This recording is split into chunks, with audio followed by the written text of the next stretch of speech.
हम दो हमारे 70 सबके हाथ में ईंट पत्थर, इनको कम कराओ। और जो लोग हमारी तो मूंछ का ताव नीचे नहीं होना चाहिए। और सारी मलाई कौन खा रहा है? एक अलग समुदाय। आज कश्मीरी मुसलमानों ने कब्जा की है कश्मीरी हिंदुओं से, उतनी प्रॉपर्टी एक हिंदू को कमाने में अब से 500 साल लगेगा भाई। जो नमस्कार, मैं अमीसा पाल आप सभी का स्वागत करती हूँ हमारे चैनल पे। आपको बता दें कि महाराष्ट्र में भाषा को लेकर अभी भी विवाद छिड़ा हुआ है। इसी बीच कई सारे पूर्वांचलियों में गुस्सा दिख रहा है। साथ कहावत निकली हुई है जिसको बोला जाता है देसी कौवा मराठी बोल, ठीक है। तो जिनके खानदान वाले खुद हिंदी स्पीकिंग हैं, जिनका बाप दादा खुद बिहार से जाके महाराष्ट्र में बसा हुआ, वो मराठी की बात कर रहा है।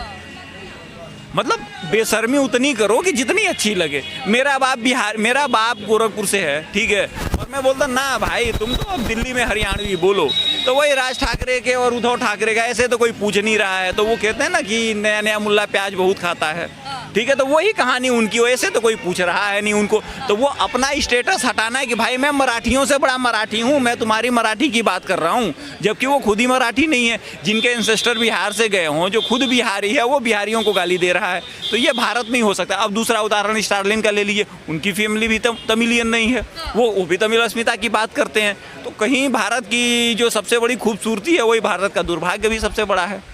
राज ठाकरे और जो उद्धव ठाकरे हैं, ये मराठी भाषा को अपमानित होने से बचा रहे हैं। इसीलिए कह रहे हैं कि मराठी बोलिए, दुकानों पे मराठी में अपनी दुकान का नाम लिखिए, अपना जो भी व्यापार करते हैं उसका नाम लिखिए। ये एक तरीके से अपमानित होने से बचा। नहीं, इसमें मुझे ऐसा नहीं लगता। अगर वो ये डिमांड कर रहे तो अच्छी बात है, होना चाहिए मराठी में। मुझे तो कोई आपत्ति नहीं दिखती इस बात में। आपत्ति मुझे इस बात की है कि ये बात मराठी क्यों नहीं कर रहा है। ये बात मराठी कोई करे, कोई महाराष्ट्र का लीडर हो, जिनके पूर्वज हो मराठी हो, जो मराठी अस्मिता की बात करता तो एक बारी को बात समझ में आता। मैं भोजपुरी स्पीकिंग हूँ, भोजपुरी की बात करता हूँ तो समझ में आता है। अब आप ये भाई साहब जिंदगी में कभी भोजपुरी बोले नहीं बोले ना भाई मुझे चुनाव लड़ना इसलिए तुम तो भोजपुरी ही बोलो, तो ये ऐसा नहीं होता। बात समझिए कि उद्धव ठाकरे और राज ठाकरे का जो कोर बेस था ना, हिंदुत्व आइडियोलॉजी, वो खत्म हो गई, ठीक है। अब इनके पास कुछ बचा नहीं है। तो अब इनके पास यही बचा है कि ले दे के हमें हाईलाइट होना है। हाईलाइट कैसे हो सकते हैं?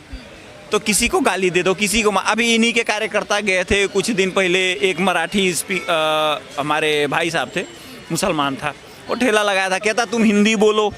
उसने कहा मैं नहीं बोलता, मैं मराठी नहीं बोलूँगा। बोले नहीं बोलो, नहीं बोलेगे तो क्या करोगे? बोला तुमको पीटेंगे। कहता 5 मिनट रुको। उसने एक फ़ोन किया, 40-50 बंदे आ गए।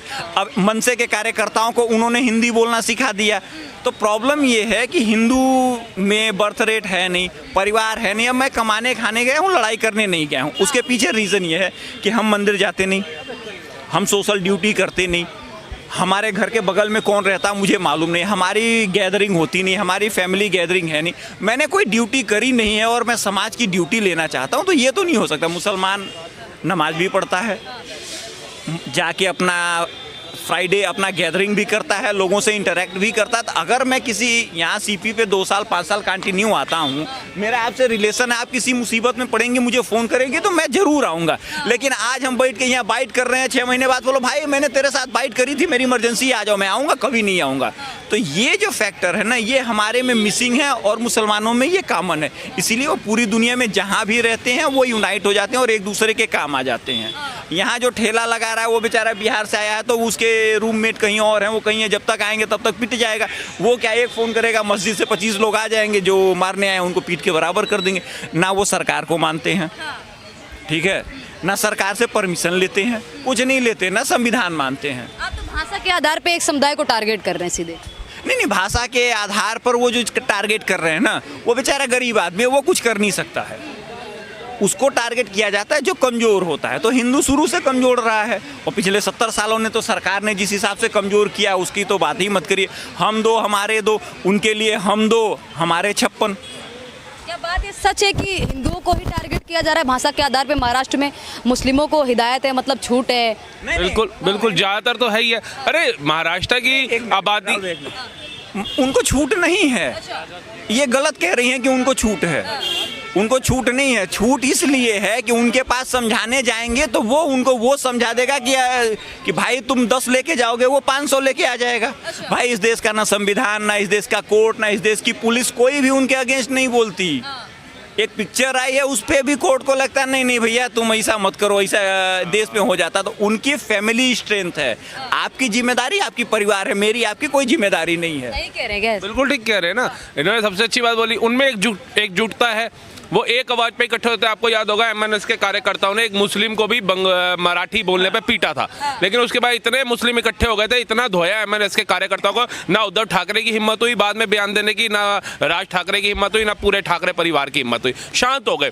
लेकिन वहीं एक बिहार के गए युवा को पीट दिया इन्होंने, किसी ने आवाज नहीं उठाई, सब संविधान को देखते हुए शांत बैठ गए, सब लॉ एंड ऑर्डर को देखते हुए शांत बैठ गए। तो अभी एक पीटा है, कल को 10 पिटेंगे। और यार राज ठाकरे उद्धव ठाकरे है, उसको ये देखना चाहिए महाराष्ट्र की पॉपुलेशन कहाँ बढ़ रही है, वो हम दो हमारे 70 सबके हाथ में ईंट पत्थर, इनको कम कराओ। और जो लोग ये बयान देते हैं ना हम तो मर्द हैं, अल्लाह खाने को दे रहा है, अल्लाह की मर्जी के बिना कुछ नहीं होता, उन्हें ये सोचना चाहिए बच्चा तो कुदरती ही देन है, कुदरत की ही देन है, भगवान की कुदरत के बिना नहीं हो सकता है। नहीं तो सारी दुनिया ही हो जाए, ये ऑपरेशनों से ना हो रहे होते बच्चे। तो आप उन बच्चों का जीवन खराब कर रहे हैं। आप 14-14 बच्चे कर रहे हैं लेबर बनाने के लिए, आप 14-14 बच्चे पैदा कर रहे हैं भीख मांगने के लिए, आप उनको अच्छी जिंदगी देने के लिए पैदा नहीं कर रहे हैं। और ये आपको समझना पड़ेगा। अगर हिंदू मेरे से बड़ा नापुंसक तो वो है जो 14-14 बच्चे करके उनका जीवन खराब करता है। हिंदू कम से कम मर्द की जाति में पहचान तो बनाता है, 2 बच्चे पैदा भी करता है तो उसको अच्छा जीवन देता है, उसको संसार के अंदर जब वो जन्म देता है एक पहचान दिलाता है। ये नहीं कटोरा लेकर के भीख मांगने के लिए सड़कों पर छोड़ देते हैं। तो ये बड़ा फर्क है। राहुल भैया ने बड़ी अच्छी बात करी है,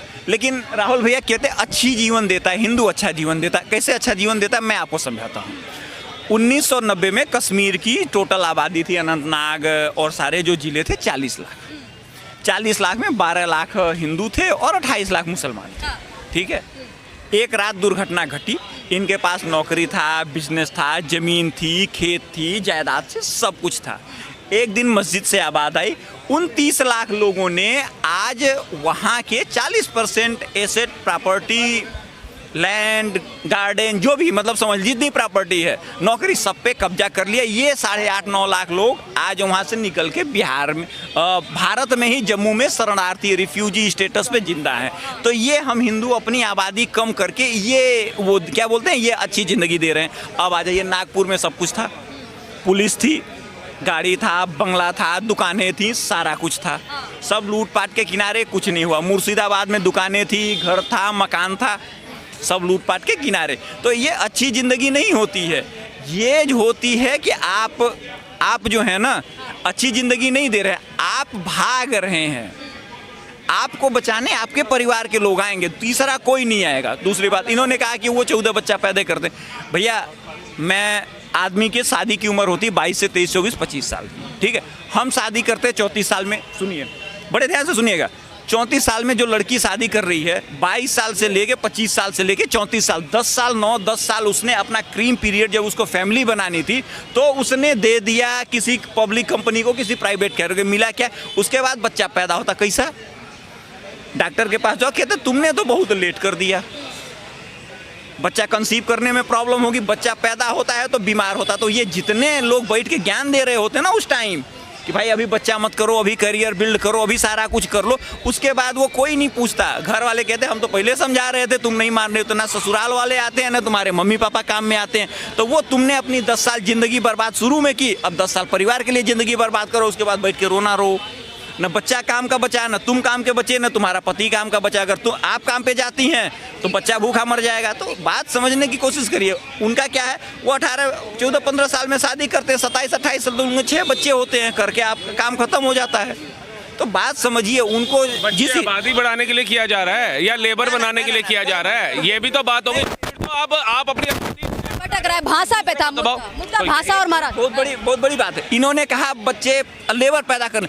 अरे भाई, जितनी प्रॉपर्टी आज कश्मीरी मुसलमानों ने कब्जा की है कश्मीरी हिंदुओं से, उतनी प्रॉपर्टी एक हिंदू को कमाने में अब से 500 साल लगेगा। भाई, जो वो 50 साल में अचीव कर लेंगे, कब्जा कर ले रहे हैं, उसके लिए वो क्यों 500 साल मेहनत करें भाई? तो फिर ये इनडायरेक्ट वे में बताना चाह रहे हैं, वो जो बच्चे पैदा कर रहे हैं वो कब्जों के लिए कर रहे हैं, वो अपनी आबादी बढ़ाएंगे और देखेंगे भैया साउथ दिल्ली बहुत पॉश एरिया है, चलो जी अब इधर कब्जा कर दो, इनको भगाओ सालों को, फिर जाएंगे दक्षिण भारत में जाएंगे, उधर बहुत पढ़े लिखे बहुत करोड़ों की फर्म में है, उड़ाओ। ये जाएंगे गुड़गांव, DLF 100 करोड़ के फ्लैट है, यहाँ बाती बढ़ाएंगे करो। और ये हम किस में लगे रहेंगे? भाषा में। राज ठाकरे आएगा मैं मराठी में भिड़वाएगा, लालू प्रसाद यादव आएगा मैं यादवों में भिड़वाएगा, अखिलेश यादव आएगा यादव ब्राह्मणों में लड़वाएगा, राहुल गांधी आएगा सभी जाति समीकरण में हमें लड़ाएगा। और हम ये देखेंगे हमारी तो मूछ नीचे नहीं होनी चाहिए, हम ठाकुर हैं, हमारी चोटी का सवाल है, हम ब्राह्मण हैं, हम यादव हैं, हम सिया है, वो कहते सिया सुन्नी नहीं लड़ेंगे, लेकिन हमारे को पता चलेगा हम SC है, ST है, OBC है, पिछड़े जाति में,